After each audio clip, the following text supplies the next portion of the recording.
Bem-vindos a mais um vídeo. Hoje a gente vai conversar sobre o Hotel no Place Vendôme, da jornalista Tilar Mazeu. E esse é um livro que vai contar sobre o Hotel Ritz, que fica então na Place Vendôme, lá em Paris. E como a capa já mostra, né, tem toda uma relação aqui com a Segunda Guerra Mundial e especialmente com a ocupação nazista na França.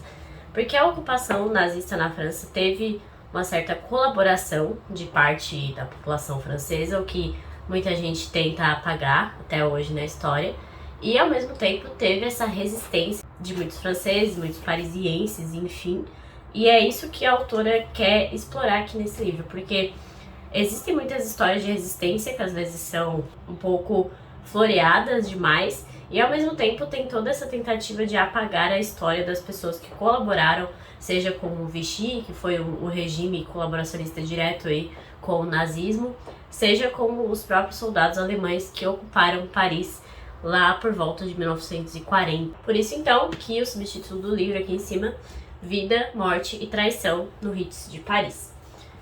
Bom, ele vai começar aqui explicando que os donos do Ritz eram suíços. E a Suíça é conhecidamente um país que sempre se mantém neutro nessas situações de guerra, né? Nunca foi invadido, embora tenha havido uma tentativa por parte de Hitler, não foi possível.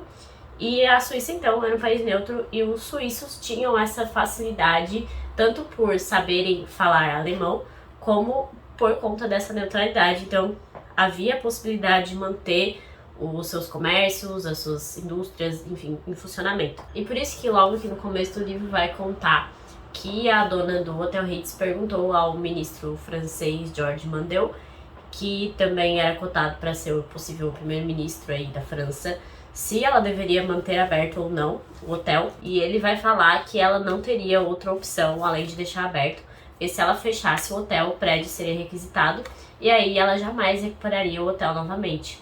E para o diretor do hotel, ele vai falar que, bom, porque o próprio diretor do hotel também era um suíço, Hans Emilger, e para ele vai falar, você é suíço, portanto neutro, e fala alemão perfeitamente, o que é uma vantagem nessas circunstâncias.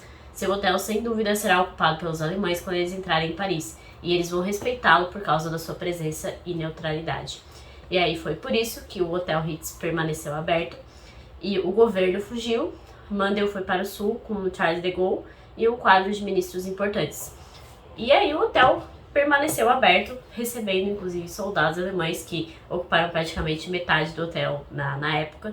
É importante lembrar que Paris em peso fugiu quando a ocupação ocorreu, então tinham poucas pessoas ali para servir realmente de clientela para o hotel.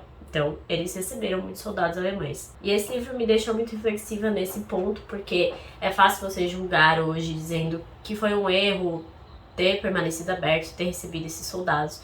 Mas, ao mesmo tempo, muitas pessoas da resistência trabalhavam no hotel. Muitos funcionários, inclusive, escondiam judeus naquele hotel, nos porões, né? Então, é fácil dizer hoje que poderia parecer colaboracionismo e julgar dizendo que eles estão auxiliando os nazistas, mas ao mesmo tempo eles mantiveram muitos empregos, muitas pessoas que não passaram fome por conta desse hotel estar aberto, e ao mesmo tempo toda essa resistência que aconteceu nos bastidores. E aí, por conta da ocupação, a gente vai passar a ver várias histórias de pessoas que ou colaboraram ou tentaram fugir e ficaram lá, e depois a tentativa de retomar Paris por parte dos aliados. Tudo isso vai sendo contado por meio de crônicas, assim, praticamente crônicas, que são curtas e vão relacionando grandes celebridades da época, pessoas ilustres como, por exemplo, Marcel Proust, Ernest Hemingway, atores e atrizes, porque é bom lembrar que Paris na época era o grande epicentro cultural, né? Hoje nós temos muito mais isso nos Estados Unidos, principalmente em Hollywood, mas na época era assim, em Paris, esse grande foco. Por isso que tem todas essas idas e vindas de atores e atrizes, e músicos, escritores e toda a nata intelectual aí da época. Inclusive vai citar, por exemplo, Simone de Beauvoir, uma pessoa que passou ali pelo Hotel Ritz e tudo mais. Tem até uma lista de personagens no começo do livro, porque vai falar de todas as pessoas que são citadas, né? Tem funcionários do hotel, tem os soldados alemães que aparecem, depois as celebridades. políticos, militares, estrelas de cinema, enfim, todas essas grandes celebridades que passaram aí pelo hotel. E uma que chama bastante atenção nesse livro é o Hemingway, porque o Hemingway era jornalista, então ele ia como correspondente de guerra.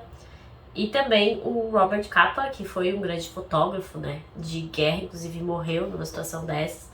Foi responsável por muitos registros importantes que a gente conhece até hoje por conta disso. E também tinha a própria esposa do Hemingway, que também era uma jornalista correspondente de guerra. Havia toda uma competição entre os dois para ver quem iria fazer o quê. O Hemingway acabou não conseguindo estar presente no dia D e ela participou. A gente termina o livro com um ranço muito grande do Hemingway, porque tratava muito mal a esposa nesse sentido, porque vivia nessa competição querendo fazer as coisas antes que ela, sendo que ele já era um escritor muito famoso na época. E ele era extremamente arrogante, achava que ele podia tudo. Inclusive tem a história aí de quando eles retomam, então, Paris, né, os aliados retomam Paris. E ele vai chegar no hotel e vai mandar quem estivesse lá embora, porque ele queria ficar com os melhores quartos e fazia muitas festas, regadas a champanhe e tudo mais. E tem duas histórias aqui que me chamaram mais a atenção no livro. A primeira é de que havia todo um plano para realmente explodir Paris. Então, Hitler teria determinado que se ele fosse perder Paris, ele queria que a cidade fosse destruída. E aí, o soldado que foi responsável aí por essa operação ficava deixando para mais tarde, porque ele mesmo tinha pena de acabar com Paris. Então, ele consegue, por meio de um terceiro, mandar uma mensagem para os aliados. Os aliados estavam um pouco antes. E aí tem toda uma história de que o De Gaulle queria ser o primeiro a entrar. Por conta dessa questão de Paris, o símbolo e tudo mais. E os americanos já estavam de saco cheio disso, porque ele estava demorando muito para ocupar novamente Paris por questões políticas. E ele acaba entrando, enfim, em Paris. Mas eles tinham um prazo, assim. Eles basicamente receberam um ultimato de que se eles não entrassem até o dia seguinte, Paris ia ser completamente explodida. E foi por isso que eles tiveram que apressar aí essa retomada de Paris. E aí o De Gaulle vai fazer um pronunciamento em público dizendo que foi graças aos parisienses, graças aos franceses, que o país foi retomado, então, das mãos dos nazistas, que é um completo absurdo, né? Porque imagina como os americanos se sentiram depois disso, porque foi graças aos americanos entrando na Segunda Guerra Mundial. A guerra acaba tomando outro rumo, né? Especialmente em relação a Paris.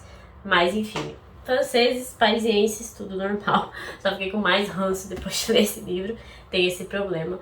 Mas é muito interessante essa questão histórica e ao mesmo tempo relacionando aí com grandes celebridades da época, especialmente o Hemingway, né, que é um autor tão conhecido. Fiquei ainda mais com vontade de ler o Paris é uma Festa, que tá aqui inclusive esperando. Será no Clube da Jamile esse ano, então já tá aí preparado para receber mais fofocas ainda sobre Paris e talvez tenha alguma menção aí à época da Segunda Guerra Mundial também. Outra história que chamou muita atenção foi uma das últimas, eu acho que é a última que é mencionada aqui, que é sobre o Duque e a Duquesa de Windsor, né? Que é o Edward, o tio da Elizabeth II, que seria efetivamente o rei. Ele teve que abdicar em favor do pai da Elizabeth, porque ele quis casar com uma americana, uma plebeia americana, que é o Wallis Simpson, uma figura extremamente polêmica aí na Europa, né? E tem toda a história de que era uma situação em que a Inglaterra estava enfraquecida e o Edward pensou em retomar o poder. Então, existe todo esse mito de que ele nunca quis voltar a ser o rei, mas tem aí toda uma conspiração que é contada aqui no livro, de que ele inclusive ia voltar a morar mais pro interior, mas não tão longe de Londres, e fazer toda essa imagem de como ele era boa pessoa, e a Wallis Simpson também. Só que aí, justamente nessa situação, o Edward viaja e deixa a Wallis Simpson sozinha em Paris, no Hotel Ritz. E ela acaba fazendo loucuras com um novo amante, que todo mundo achava que era homossexual, inclusive.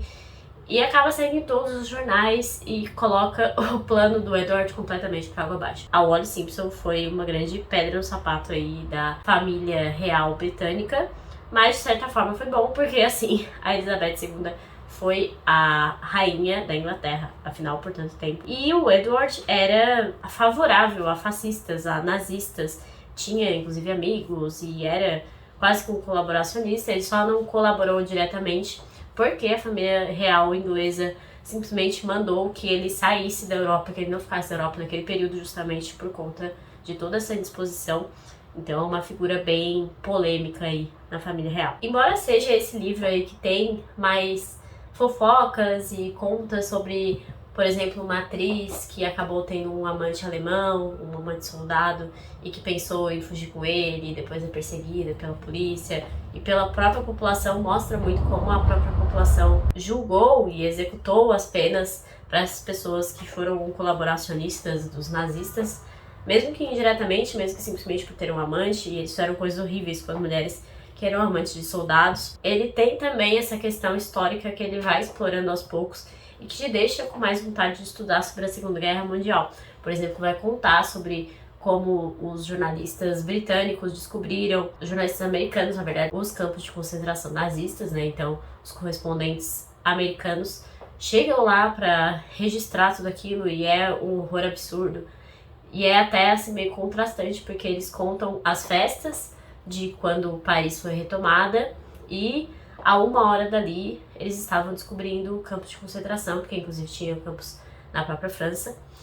E todo o horror que foi aquilo e como era extremamente chocante para os jornalistas, como eles ficavam péssimos, assim, mal por conta dessas descobertas. Então, além de ser esse livro mais fofoca literária ou fofoca artística, ele tem muitos aspectos históricos que são extremamente interessantes e importantes de lembrar, porque foram horrores que chocaram o mundo naquele momento e continuam chocando o mundo até agora. E existem campos de concentração hoje em alguns países até, infelizmente. E então essas coisas precisam estar sempre na nossa memória para que a gente não repita ou ao menos rechace onde ainda acontece. Então é isso, não quis me aprofundar muito nas histórias porque são várias e o interessante é realmente ler cada uma, porque até seria um spoiler se eu contasse aqui algumas histórias, porque o mais interessante fica sempre no final. Mas é um livro que eu recomendo sim. Como eu disse lá no vídeo sobre os livros lidos do segundo semestre, ele foi um livro que se propôs muito bem ao que eu esperava, porque foi o último livro que eu terminei em 2022, foi uma leitura fluida, tranquila, em poucos dias, mas que tem toda essa bagagem histórico-cultural para trazer para nossa vida. Então é um livro que eu recomendo sim. Ele tá aí por volta de 20 a 30 reais em sebos, então é interessante ficar de olho. Foi uma indicação da Larissa, é o livro dela que ela me emprestou e disse que eu ia gostar muito. E ela está certa, eu demorei para ler, mas tá aqui a resenha desse livro aqui, que é muito bom e que eu recomendo que vocês leiam também. É isso, espero que vocês tenham gostado. Se vocês gostaram, deixe uma curtida, deixe um comentário, lembre-se de se inscrever aqui no canal e até a próxima!